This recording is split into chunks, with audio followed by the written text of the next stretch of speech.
अच्छा, आज हम कंटिन्यू करेंगे एक्सरसाइज 10.1 को।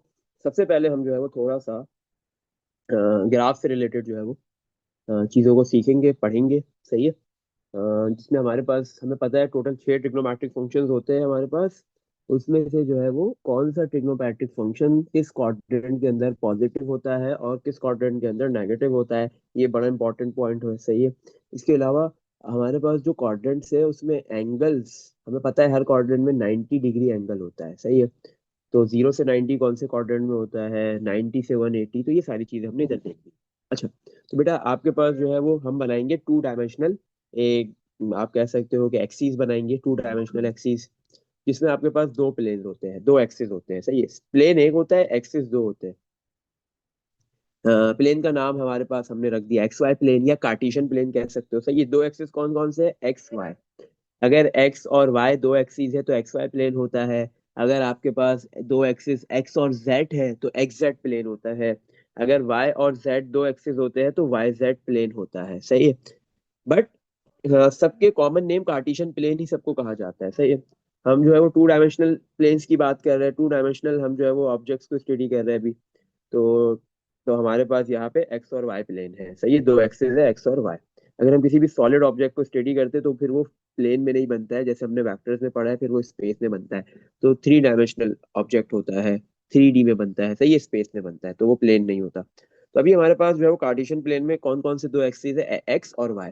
तो हॉरिजॉन्टल में हमने एक्स एक्सिस को प्लेस कर दिया, हॉरिजॉन्टल एक्सिस हमने कह दिया एक्स है, वर्टिकल हम कह रहे हैं वाई है। सही है। या रिवर्स कर लो, लेकिन ये स्टैंडर्ड है। सही है। अच्छा, तो आपके पास ये दोनों एक्सिस, एक्स एक्सिस और वाई एक्सिस जिस पॉइंट पे इंटरसेक्ट करते हैं उस पॉइंट को कहते हैं ओरिजिन। वहां पे एक्स की वैल्यू भी जीरो होती है और वाई भी जीरो होता है। सही है। इस ओरिजिन वाले पॉइंट से अगर आप राइट साइड पे मूव करते हो, तो ये हॉरिजॉन्टली राइट साइड पे मूव करते हो तो एक्स में वैल्यू बढ़ती है, ये चीज आपको पता है, पॉजिटिव वैल्यूज आती है एक्स की। और अगर ओरिजिन वाले पॉइंट से लेफ्ट साइड की तरफ मूव करते हो तो फिर आपके पास जो है वो एक्स में वैल्यूज कम होती है, नेगेटिव वैल्यूज आती है। सही है। और ये जो आपके पास एक्स एक्सिस है, इस पूरे एक्स एक्सिस के ऊपर हमने पढ़ा था वाई की वैल्यू जीरो होती है। इस पूरे एक्स एक्सिस के ऊपर वाई की वैल्यू कांस्टेंट रहती है, चेंज नहीं होती, और जीरो रहती है। अगर आप हॉरिजॉन्टली मूव करोगे तो वाई में तो कोई चेंज नहीं आएगा, सिर्फ एक्स में चेंज आएगा। सही है। तो वाई की वैल्यू क्या है इस पूरे एक्स एक्सिस पे, जीरो। इसी तरह अगर आप वर्टिकली मूव करते हो तो आपके पास जो है वो वाई में चेंज आएगा, बट एक्स में कोई भी चेंज नहीं आएगा। सही है। इसका मतलब आपके पास जब भी आप वर्टिकली मूव करते हो तो आपका जो है वो एक्स कोऑर्डिनेट कांस्टेंट हो जाता है, एक्स की वैल्यू कांस्टेंट हो जाती है। और इस पूरे वाई एक्सिस के ऊपर आपके पास एक्स जीरो होता है। सही है।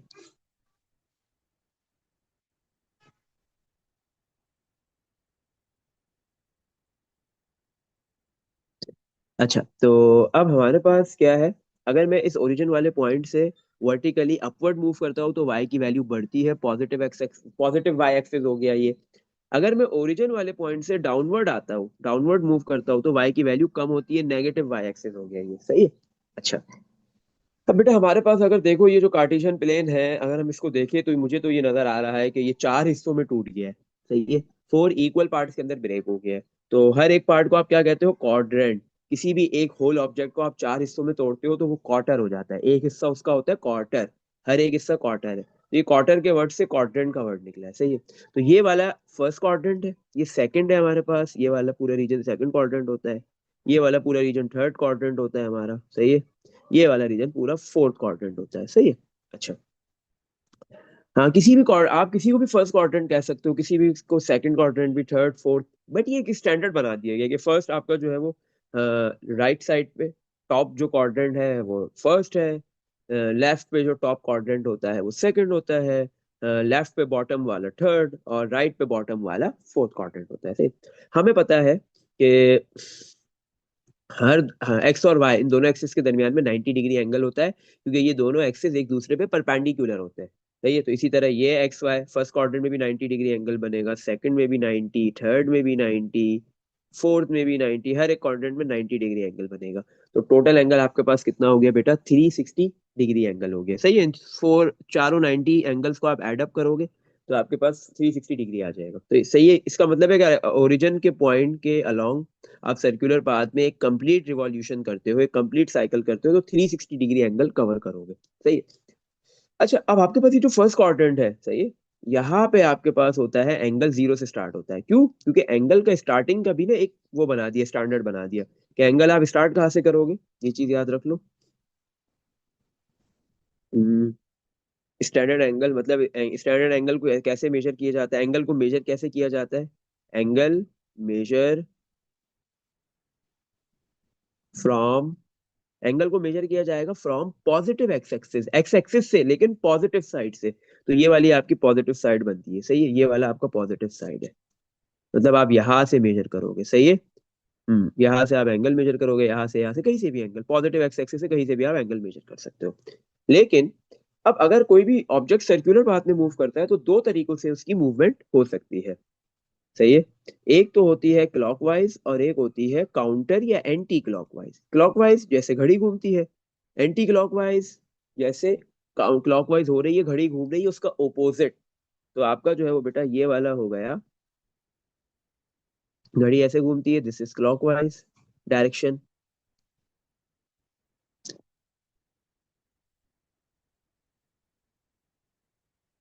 क्लॉकवाइज, सही है।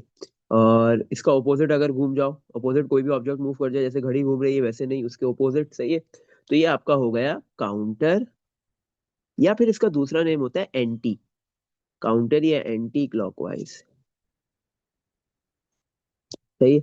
अच्छा भाई, तो आपके पास जो एंगल मेजर किया जाता है वो पॉजिटिव एक्स एक्सिस से किया जाता है, from positive axis and counter clockwise direction, counter या एंटी क्लॉकवाइज डायरेक्शन में। This is the standard method to measure the angle, to measure any angle, सही है। नहीं, ये एक स्टैंडर्ड मेथड होता है कि आप कोई भी एंगल मेजर करते हो, सही है। अच्छा, अगर आप एंगल मेजर कर रहे हो काउंटर क्लॉकवाइज डायरेक्शन में, तो वो पॉजिटिव एंगल होता है। कौन सा एंगल होता है? अगर आपके पास कोई भी ऑब्जेक्ट जो है वो सर्कुलर पाथ में मूव कर रहा है, काउंटर क्लॉकवाइज या एंटी क्लॉकवाइज डायरेक्शन में कर रहा है, तो एंगल पॉजिटिव होगा, एंटी या काउंटर क्लॉकवाइज, सही है। तो वो पॉजिटिव एंगल है, ठीक है। और अगर जो है वो एंगल मेजर किया जा रहा है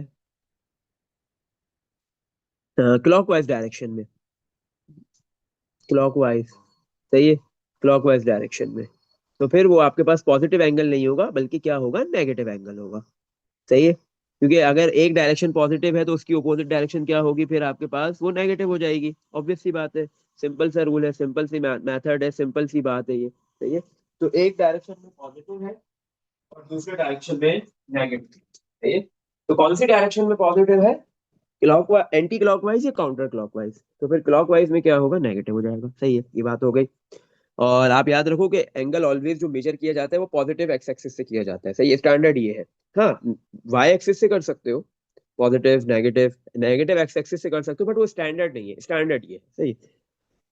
चलो, तो तब हमारे पास जो है वो बेटा, अगर मैं पॉजिटिव एक्स एक्सिस से एंगल मेजर करूंगा, तो फर्स्ट क्वाड्रेंट में मेरे पास देखो एंगल कितना आएगा, जीरो से लेके 90 डिग्री आएगा। फर्स्ट क्वाड्रेंट में एंगल की वैल्यू होगी जीरो से 90। सेकंड क्वाड्रेंट में क्या होगा, 90 से एंगल स्टार्ट होगा और 180 पे एंड करेगा, सही है। 90 से 180 एंगल होगा सेकंड क्वाड्रेंट के अंदर, सही, ये रहा। थर्ड क्वाड्रेंट में एंगल 90 180 से स्टार्ट होगा और 270 पे एंड करेगा। थर्ड क्वाड्रेंट में ये एंगल है। हम्म, सही। और फिर जो है वो फोर्थ क्वाड्रेंट में मैं एंगल स्टार्ट करूंगा 90 से, सॉरी 270 से, और फिर 360 पे एंड होगा, सही है। तो ये एंगल है आपके पास फोर्थ क्वाड्रेंट का,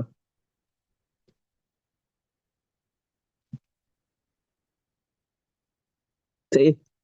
तो इस तरीके से जो है वो कम्प्लीटली 360 डिग्री एंगल बनेगा। बट आपको ये पता होना चाहिए कि अगर 90 से 180 डिग्री का एंगल आ रहा है तो कौन से क्वाड्रेंट में लाई करेगा, 180 से 270 का एंगल है तो कौन से क्वाड्रेंट में है, सही है। और अगर 270 से जो है वो 360 का एंगल है तो कौन से क्वाड्रेंट में, ये सारी चीजें पता होनी चाहिए, बहुत इंपॉर्टेंट है। क्वेश्चंस करते हुए ये काम आएंगी सारी चीजें, सही है।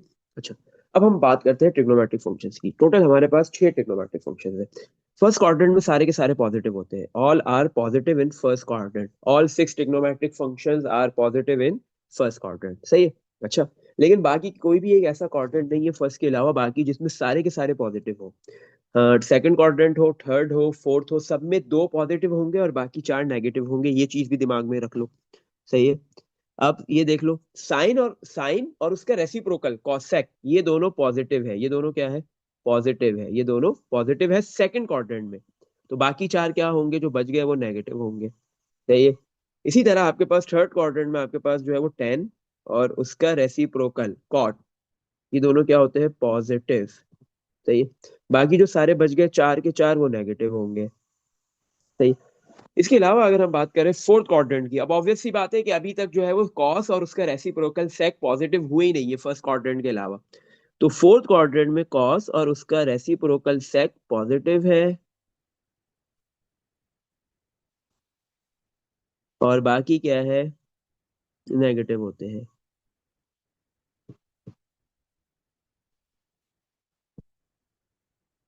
सही।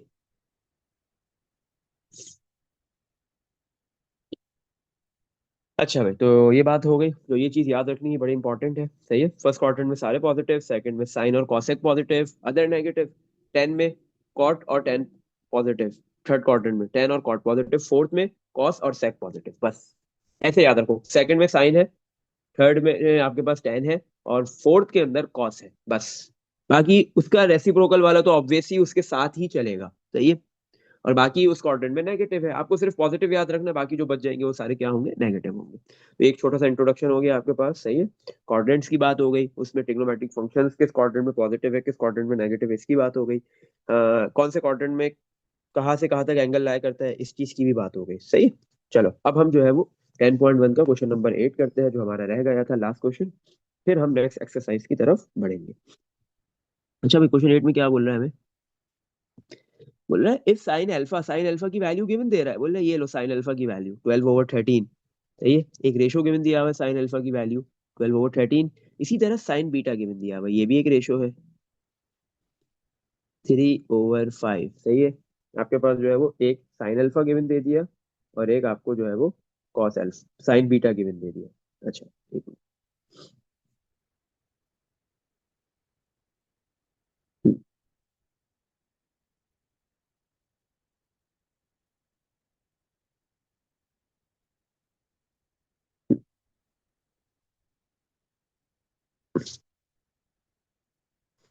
सही। अच्छा भाई। अच्छा, अब सवाल में क्या बोल रहे हैं, साइन अल्फा गिवन है, साइन बीटा गिवन है। अब देखो एंगल्स दो है, एक साइन, मतलब ट्रिग्नोमेट्रिक फंक्शन साइन की वैल्यू गिवन दे रहा है, लेकिन यहाँ पे गेम क्या है कि एक एंगल अल्फा है और दूसरा एंगल बीटा है, दो डिफरेंट एंगल्स है। अल्फा और बीटा सेम नहीं हो सकते। सही है। अगर दोनों की वैल्यू सेम होती तो फिर दोनों ही अल्फा होते या दोनों ही बीटा होते, बट यहाँ पे एंगल क्या है, डिफरेंट है। सही है। अच्छा, आगे बोल रहा है वेयर अल्फा, अल्फा की रेंज बता दी, 0 < अल्फा π/2। आपको बेटा पता है कि जो पाए होता है ये रेडियन में एंगल होता है, जब भी एंगल में पाए लिखा है जैसे, इसका मतलब है कि एंगल कौन से यूनिट में है, रेडियन में है। सही है। तो इस एंगल जो रेडियन में, हम उसको कन्वर्ट कर देते हैं डिग्री में। तो हमें पता है पाए होता है, पाए की जगह आप पाए रेडियन किसके बराबर होता है, हमने पढ़ा है 180 डिग्री के। सही है। ये कैसे आया वो भी हमें पता है।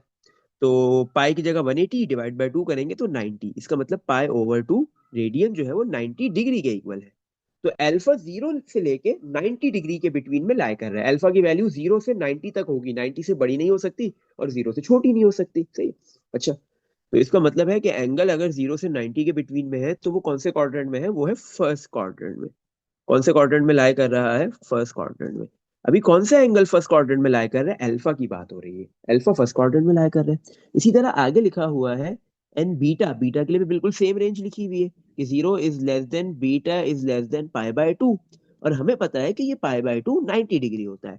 तो बीटा वाला एंगल भी 0 से 90 के बिटवीन में लाई कर रहा है, this is called as second quadrant. तो ये आपका हो गया सॉरी फर्स्ट क्वाड्रेंट। इसका मतलब है बीटा भी, बीटा वाला जो एंगल है वो भी फर्स्ट क्वाड्रेंट के अंदर ही लाई कर रहा है। सही है। अच्छा, ये दोनों गिवन देने के बाद अल्फा और बीटा की बता दिया कौन से क्वाड्रेंट में है, साइन अल्फा साइन बीटा की वैल्यूज देने के बाद अब इसके कोई 8 पार्ट्स गिवन दे दिए, और हर पार्ट में बोला देन फाइंड, फाइंड करो डिफरेंट पार्ट से। किसी में बोल रहा है कॉस अल्फा प्लस बीटा निकालो, कहीं बोलता है टेन अल्फा प्लस बीटा, कहीं पे कॉट का बोल रहा है, कहीं का साइन। तो बेटा हमें ये जो सारी चीजें फाइंड करनी है, इसके लिए मुझे कुछ चीजें पहले से निकालनी पड़ेगी। सही है। जैसे अगर मुझे कॉस अल्फा प्लस बीटा निकालना है, तो कॉस अल्फा प्लस बीटा का अगर मैं फॉर्मूला कि फर्स्ट टर्म ही देखूं तो कॉस अल्फा कॉस बीटा होता है, वो तो गिवन नहीं है। मेरे पास साइन अल्फा और साइन बीटा है, तो सबसे पहले मुझे निकालना पड़ेगा कॉस अल्फा और कॉस बीटा। अब वो कैसे निकलेगा? एक चीज याद रखो, एक चीज दिमाग में बिठा लो, ये बहुत आसान चीज है कि जब भी साइन गिवन हो और कॉस निकालना हो तो बेसिक आइडेंटिटी यूज करेंगे। कौन सी? Sin square plus cos square किसके बराबर है? 1 के। ये वाली बेसिक आइडेंटिटी यूज करेंगे। अगर साइन गिवन है तो कॉस निकलेगा, कॉस गिवन होगा तो साइन निकल जाएगा। बस इतनी सी चीज याद रखनी है। तो हमने ये वाली बेसिक आइडेंटिटी यूज कर ली। साइन साइन स्क्वायर अल्फा, अच्छा, sign square plus cos square. अब इस चीज की आइडेंटिटी को आपने पहले भी समझा हुआ है, किसके बराबर है? 1 के। लेकिन यहाँ पे क्या है, अगर साइन का एंगल अल्फा है तो कॉस का भी एंगल क्या होगा? अल्फा होगा। साइन का एंगल अगर एक्स है तो कॉस का एंगल भी एक्स होगा। साइन का एंगल थीटा है तो कॉस का एंगल भी थीटा होगा। सही है। क्यों? क्योंकि ये आइडेंटिटी यही कहती है, कोई जितनी भी आइडेंटिटीज आपने अभी तक पढ़ी या आगे पढ़ोगे तो वो यही कहता है कि आपके पास जो है वो एंगल्स को बड़ा ध्यान से रखना है। सही है। जैसे आपने बेसिक आइडेंटिटीज पढ़ी या आगे जो पढ़ोगे तो उसमें क्या है कि अगर जो फर्स्ट ट्रिग्नोमेट्रिक फंक्शन के साथ एंगल है, सेकंड के साथ भी वही होगा। सही है।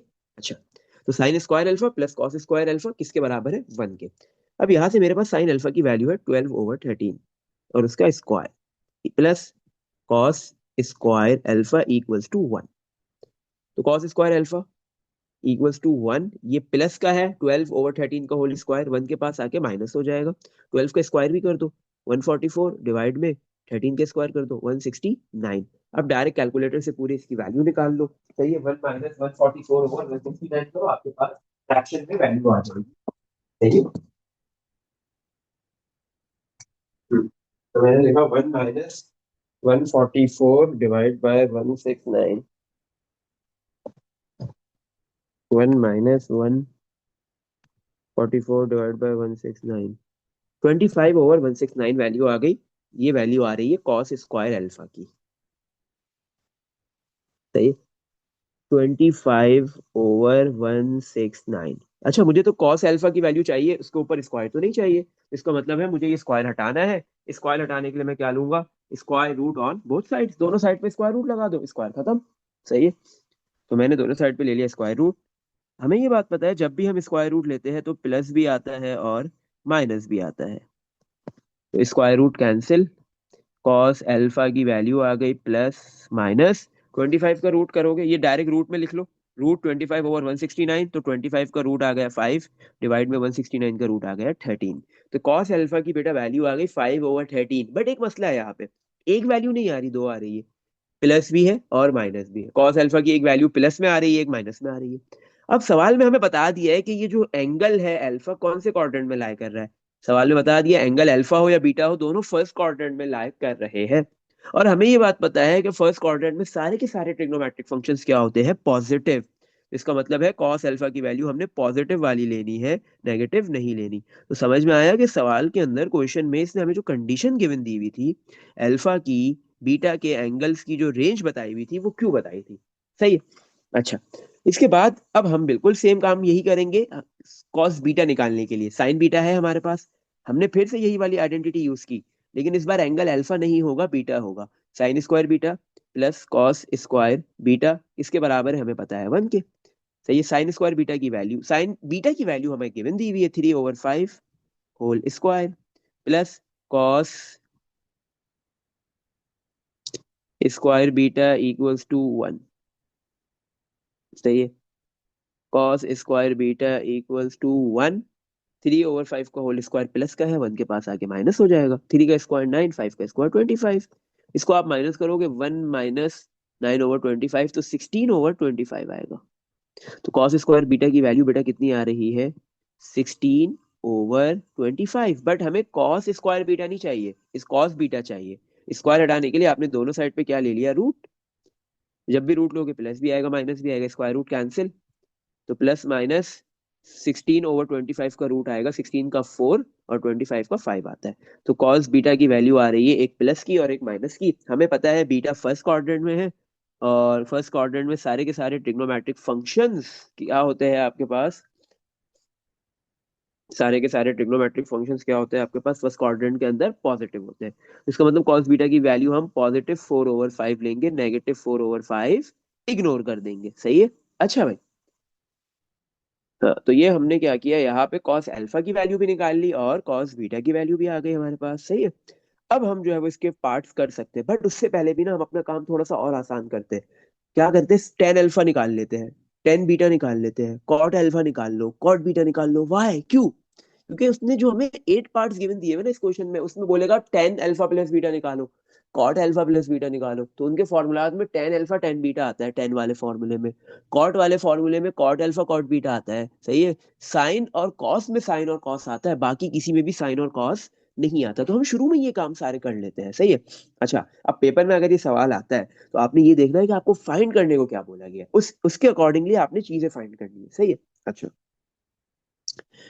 तो सबसे पहले अब हम इधर निकालते हैं टेन अल्फा। टेन अल्फा हमें पता है ये साइन और कॉस का जो रेशो होता है, sine over cos, this is tan. अगर टेन का एंगल अल्फा है तो साइन का भी अल्फा होगा और कॉस का भी क्या होगा, अल्फा। बताइए। तो अभी हमने साइन अल्फा की वैल्यू हमारे पास गिवन दी हुई थी, कितनी थी, 12/13।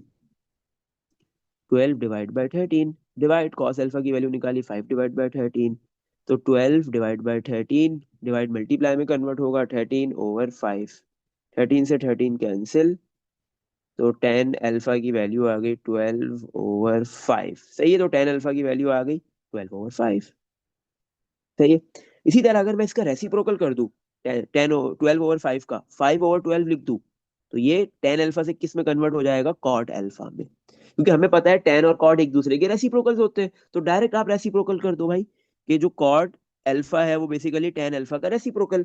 टेन अल्फा की वैल्यू जो भी है उसमें से नीचे वाला ऊपर, ऊपर वाला नीचे कर दो, आ गया। सही है। चलो अब हम इसी तरह टेन बीटा निकाल लेते हैं। टेन बीटा क्या होगा, sign beta over, sorry, sign beta over cos beta. सही है। साइन बीटा की क्या वैल्यू है, साइन बीटा की वैल्यू क्वेश्चन में गिवन दी हुई है 3/5, divide by cos beta. Cos beta की वैल्यू गिवन है 4/5। 3/5 डिवाइड मल्टीप्लाई में कन्वर्ट होगा 5/4। 5 से 5 कैंसिल, 3/4, ये किसकी वैल्यू आ गई, टेन बीटा की। सही है। अगर मैं इस टेन बीटा की वैल्यू 3/4 को रेसिप्रोकल कर दूं, 4/3 कर दूं, 3/4 का मैं क्या कर दूं, 4/3 कर दूं, तो फिर ये टेन बीटा किस में कन्वर्ट हो जाएगा, कॉट बीटा में।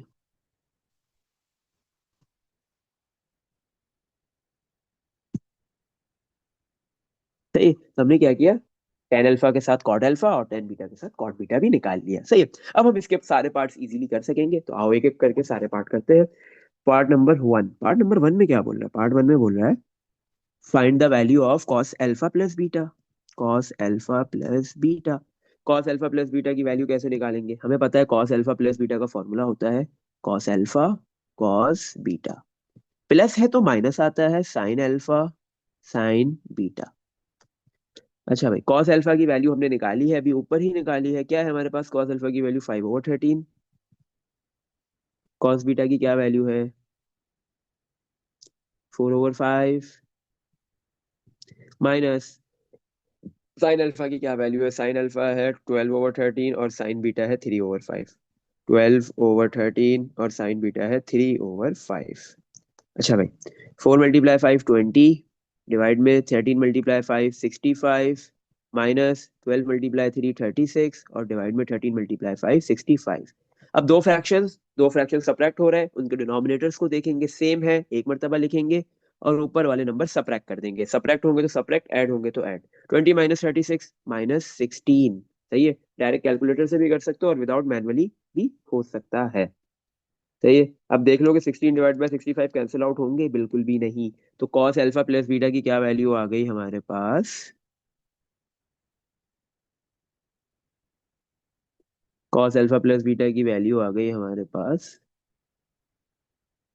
-16/65। सही है, पार्ट 1 हो गया। अच्छा भाई, नेक्स्ट पार्ट, पार्ट नंबर 2।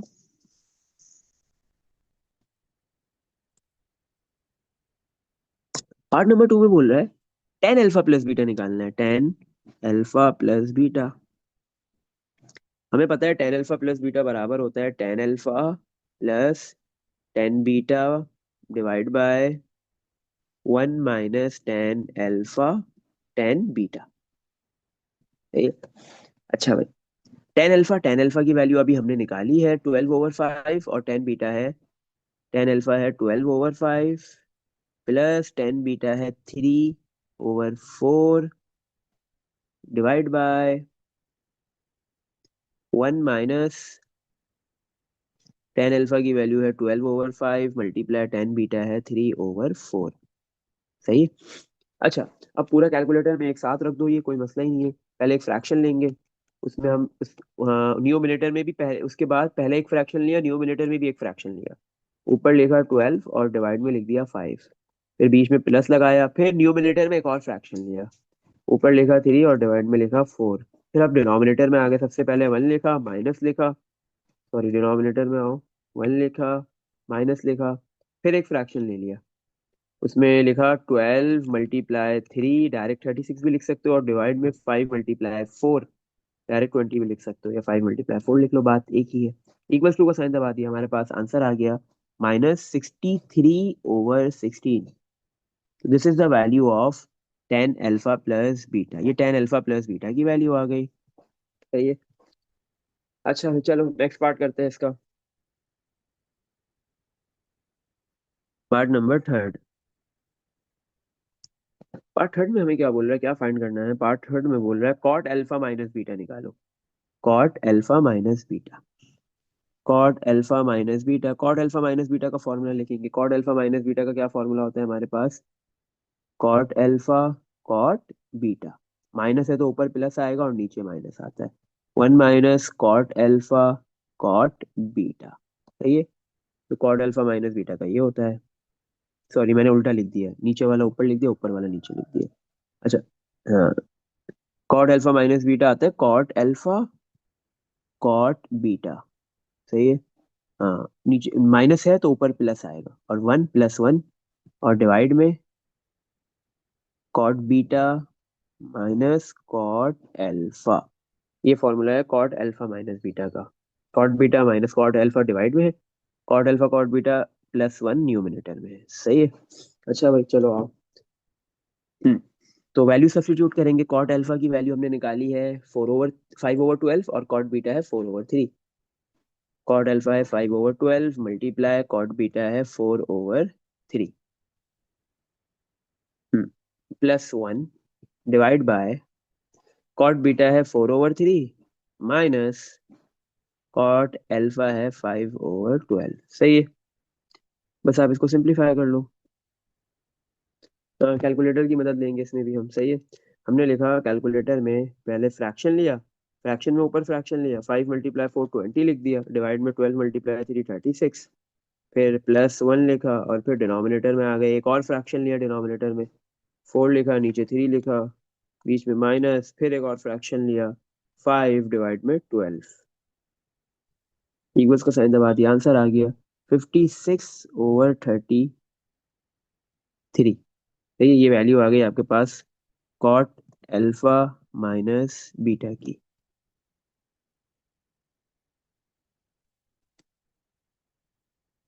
सही। हम्म ये हो गया कॉट अल्फा माइनस बीटा। अब नेक्स्ट पार्ट पे चलते हैं। नेक्स्ट पार्ट क्या है हमारे पास? Part number 4।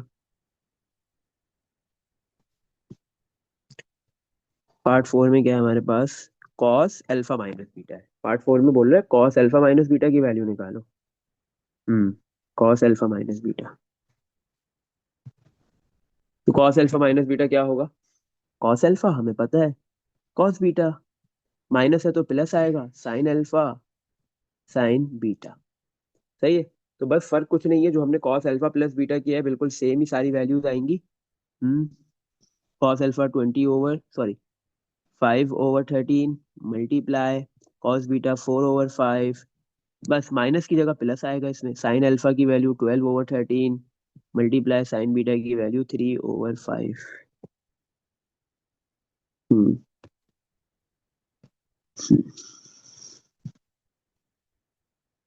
Next.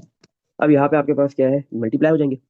20/65 +36/65। 65 denominator same है, एक मरतबा लिखेंगे, और ऊपर वाले नंबर ऐड हो जाएंगे। 20 + 36, 20 + 36 आपके पास होगा 56। 56/65, this is the value of cos alpha minus beta.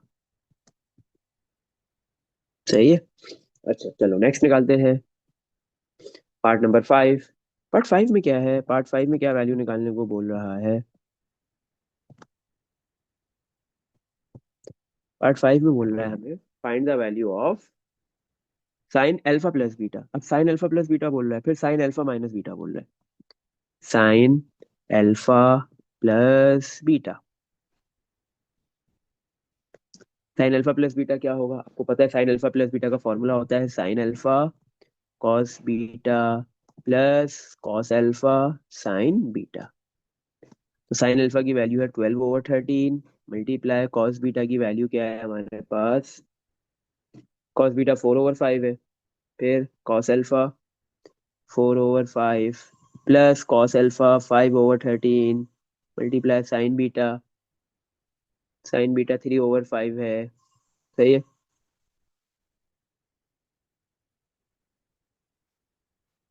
3/5 सही है। अच्छा भाई, तो 12 × 4 48, डिवाइड में 65 प्लस 5 × 3 15, डिवाइड में 65, डिनोमिनेटर सेम है, एक मरतबा लिख दो 65, ऊपर वाले नंबर ऐड हो जाएंगे। सही है। 48 + 15 63, तो 63/65, this is the value of sine alpha plus beta. सही है। चलो नेक्स्ट पार्ट, पार्ट नंबर 6 करते हैं। पार्ट नंबर 6 में क्या बोल रहा है हमें? पार्ट 6 में बोल रहा है साइन अल्फा माइनस बीटा निकालो। साइन अल्फा माइनस बीटा क्या होता है फॉर्मूला? सब कुछ सेम है, साइन अल्फा आएगा, कॉस बीटा आएगा, कॉस अल्फा आएगा, साइन बीटा आएगा, सब कुछ सेम आएगा। सही है। बीच में प्लस है, अगर अल्फा और बीटा के बिटवीन में प्लस होता है तो इन दोनों टर्म्स के बिटवीन में भी प्लस आता है। अल्फा और बीटा के बिटवीन में माइनस है तो इधर भी क्या आएगा? माइनस। सही है। साइन अल्फा की वैल्यू 12/13, मल्टीप्लाई कॉस बीटा की वैल्यू 4/5 माइनस कॉस अल्फा की वैल्यू 5/13, मल्टीप्लाई साइन बीटा की वैल्यू 3/5। सही है। तो क्या आएगा? 48/65 माइनस 15/65। बस प्रीवियस पार्ट में ऐड हुआ था 48 और 15, इधर सब्ट्रैक्ट होंगे, डिनोमिनेटर में 65 आएगा, बट 48 माइनस 15 करेंगे तो 38, 33, 33/65, this is the value of sine alpha minus beta. सही है। चलो नेक्स्ट पार्ट करते हैं, पार्ट नंबर है हमारे पास अब 7। पार्ट 7 में क्या है हमारे पास, क्या फाइंड करना है? अब हमारे पास एक कॉट अल्फा, कॉट का रह जाएगा और एक टेन का रह जाएगा। कॉट अल्फा प्लस बीटा है, कॉट अल्फा प्लस बीटा। सही है। अच्छा हमने ऊपर निकाला हुआ है ten alpha plus beta, ten alpha plus beta हमने ऑलरेडी निकाला हुआ है। तो अगर मैं लिख दूं कॉट अल्फा प्लस बीटा, आपके पास जो है वो क्या कहते हैं, कॉट आपको पता है क्या होता है? रेसिप्रोकल होता है किसका? टेन का। कॉट बराबर होता है टेन के, 1/10 के। कॉट बराबर है 1/10। अगर इधर एंगल अल्फा प्लस बीटा है तो इधर भी क्या होगा? Alpha plus beta. सही है। तो आपके पास जो टेन अल्फा प्लस बीटा की वैल्यू आ रही है उसका रेसिप्रोकल कर दोगे तो कॉट अल्फा प्लस बीटा आ जाएगा। -63/16 आ रहा है, तो इसका क्या आएगा? -16 ऊपर जाएगा, 63 नीचे आ जाएगा। इसका आंसर बेटा चेक करो और बताओ यही है। तो कॉट अल्फा प्लस बीटा का आंसर क्या हो गया? -16/63। क्योंकि देखो ये जो आपके पास ट्रिग्नोमेट्रिक फंक्शंस एक दूसरे के रेसिप्रोकल में कहते क्या है कि अगर कॉट और टेन एक दूसरे का रेसिप्रोकल है, कॉट के साथ एंगल एक्स है तो टेन के साथ भी एंगल एक्स होगा, कॉट के साथ एंगल अल्फा है तो टेन के साथ भी एंगल अल्फा होगा। सही है। तो यहाँ पे भी अगर कॉट के साथ एंगल अल्फा प्लस बीटा है तो टेन के साथ भी क्या होगा? Angle alpha plus beta. सही है। तो यहाँ पे फॉर्मूला लगा के पूरा करने की जरूरत नहीं है, जब एक मरतबा आपने कर दिया है। सही। टेन अल्फा प्लस बीटा निकल गया तो cot alpha plus beta tan का रेसिप्रोकल करके आ जाएगा। इसमें देख लो बेटा, आंसर बताओ यही आ रहा है। हम्म। हम्म।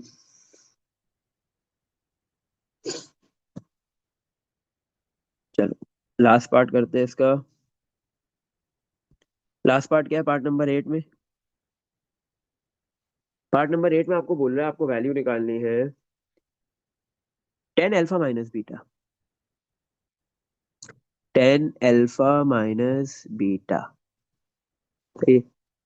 टेन अल्फा माइनस बीटा निकालना है। टेन अल्फा माइनस बीटा आपको पता है क्या है? टेन किसका रेसिप्रोकल होता है? कॉट का। टेन बराबर होगा one over cot alpha minus beta. Tan में एंगल अल्फा माइनस बीटा है तो कॉट में भी क्या होगा? अल्फा माइनस बीटा होगा। तो इसका मतलब है जो कॉट अल्फा माइनस बीटा की आपने प्रीवियस पार्ट में वैल्यू निकाली उसका रेसिप्रोकल कर दो तो टेन अल्फा माइनस बीटा आ जाएगा। कॉट अल्फा माइनस बीटा की आपने वैल्यू निकाली है 56/65। इसका रेसिप्रोकल करेंगे 65/56।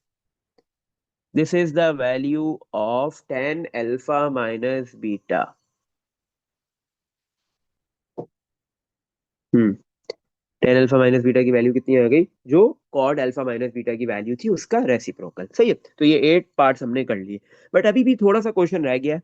बोला है also find coordinates of angles alpha plus beta and alpha minus beta. Alpha plus beta का कौन सा कोऑर्डिनेट बनेगा ये बताओ।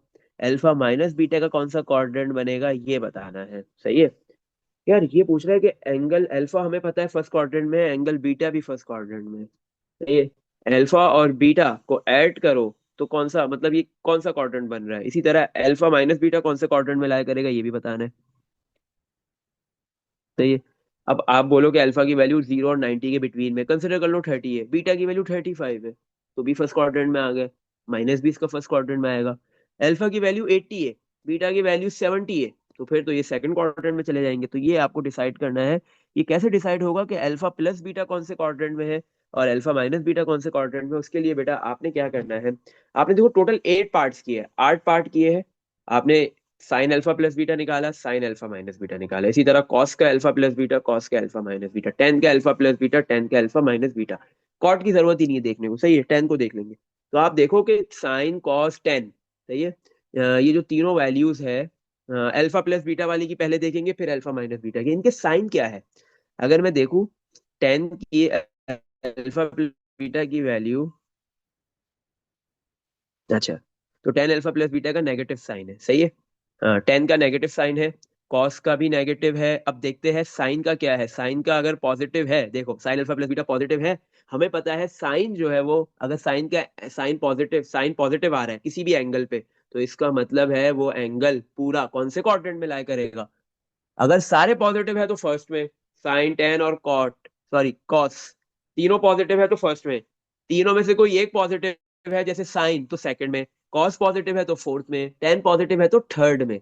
इसका मतलब साइन अल्फा प्लस बीटा सिर्फ पॉजिटिव है, बाकी cot alpha, tan alpha plus beta और कॉस अल्फा प्लस बीटा दोनों पॉजिटिव नहीं है, नेगेटिव है। साइन पॉजिटिव है तो इसका मतलब ये सेकंड क्वाड्रेंट है। तो साइन के साथ जो एंगल है अल्फा प्लस बीटा वो कौन से क्वाड्रेंट में लाइक करेगा? सेकंड। तो हमने लिख देना है अल्फा प्लस बीटा कौन से क्वाड्रेंट में है? Second quadrant. बस यही इसने पूछा था, हमने बता दिया। इसीलिए इसने एंड में पूछा है, क्योंकि हम पहले तो बता ही नहीं सकते। अब अल्फा माइनस बीटा को देखेंगे। टेन अल्फा माइनस बीटा की वैल्यू देखो बेटा, पॉजिटिव आ रही है, इसका मतलब थर्ड हो सकता है, क्योंकि टेन आपके पास जो है वो थर्ड में पॉजिटिव होता है। अब सिंपली आप साइन की अल्फा माइनस बीटा भी देख लेंगे और कॉस अल्फा माइनस बीटा भी देख लेंगे। अगर वो दोनों नेगेटिव होंगे तो ये थर्ड हो गया, अगर वो दोनों भी पॉजिटिव हुए तो फर्स्ट हो गया। साइन अल्फा माइनस बीटा भी देखो पॉजिटिव है, साइन अल्फा माइनस बीटा भी पॉजिटिव वैल्यू है। अब कॉस का देख लेते हैं। कॉस अल्फा माइनस बीटा भी पॉजिटिव है, टेन साइन कॉस तीनों अल्फा माइनस बीटा वाले एंगल पे पॉजिटिव आ रहे हैं, तो इसका मतलब alpha minus beta first quadrant में लाया करेगा। अच्छा, और बेटा यहाँ पे फर्स्ट और सेकंड में ही क्यों रहा, ये भी बहुत आसान है, समझ लो। यहाँ पे थर्ड क्वाड्रेंट में या फोर्थ क्वाड्रेंट में अल्फा प्लस बीटा या अल्फा माइनस बीटा जा ही नहीं सकते। उसका रीजन बहुत सिंपल है, क्योंकि आपके पास अल्फा जो एंगल है वो 0 और 90 के बिटवीन में लाई कर रहा है, इसी तरह बीटा भी 0 और 90 के बिटवीन में लाई कर रहा है। कंसिडर कर लो कि अल्फा की मैक्सिमम वैल्यू 89 और बीटा की मैक्सिमम वैल्यू 89.5। सही है, इतनी ही हो सकती है ना, 89.9 तक हो सकती है ना, 90 नहीं होगी जो 90 से छोटा है। 89 और 89.5, तो उन दोनों का ऐड करोगे तो कितना आएगा? मैक्सिमम नंबर लिया है, उन दोनों का ऐड करेंगे तो कितना आएगा? 80 प्लस 89 प्लस 89.5, 180 से छोटा ही आएगा। वन आपके पास आ रहा है बेटा, 78 आएगा। ऐड करके आप चेक कर सकते हो। तो 178.5 180 से छोटा है, कुछ भी एंगल लो, मैक्सिमम दोनों मैक्सिमम एंगल लो, उनको ऐड करो, तो जो उनका अल्फा प्लस बीटा का जो आंसर है 180 से बड़ा हो ही नहीं सकता, पॉसिबल ही नहीं है। इसका मतलब alpha plus beta second quadrant के बाहर जा ही नहीं सकता। सही है, ये प्रूव हो गया। इसी तरह अल्फा माइनस बीटा की बात करते हैं। अल्फा माइनस बीटा आप बड़े से बड़ा एंगल लो, अल्फा भी बड़ा बीटा भी बड़ा, तो भी आपके पास आंसर क्या आएगा? फर्स्ट क्वाड्रेंट में ही आएगा, क्योंकि माइनस हो रहा है ना भाई, बचेगा बहुत छोटा सा एंगल। अल्फा बहुत बड़ा एंगल ले लो सबसे बड़ा, बीटा सबसे छोटा ले लो, तो भी जो है वो आपके पास माइनस करोगे तो फर्स्ट क्वाड्रेंट में 90 आएगा। कंसिडर करो अल्फा की वैल्यू आपने ले ली, मैक्सिमम ले ली 89.9, और बीटा आपने सबसे छोटा ले लिया, सही है, बीटा आपने ले लिया 0.1, माइनस करोगे दोनों को तो भी 90 से कम एंगल होगा, सही है, 89.8 बन जाएगा, तो 90 से कम एंगल है, तो ये 90 से कम है तो फर्स्ट क्वाड्रेंट में लाया करेगा। इसी तरह बीटा बड़ा कर दो, अल्फा छोटा कर दो, तो भी फर्स्ट क्वाड्रेंट में, दोनों छोटे कर दो, दोनों बड़े बड़े कर दो, तो भी फर्स्ट क्वाड्रेंट में ही रहेगा। तो alpha minus beta first quadrant से बाहर जा ही नहीं सकता, सही है। इसमें देख लो बेटा, यहाँ तक कुछ भी पूछना है तो यहाँ पे हमारे पास ये जो एक्सरसाइज थी कौन सी, 10.1, वो कंप्लीट हो गई है, सही है।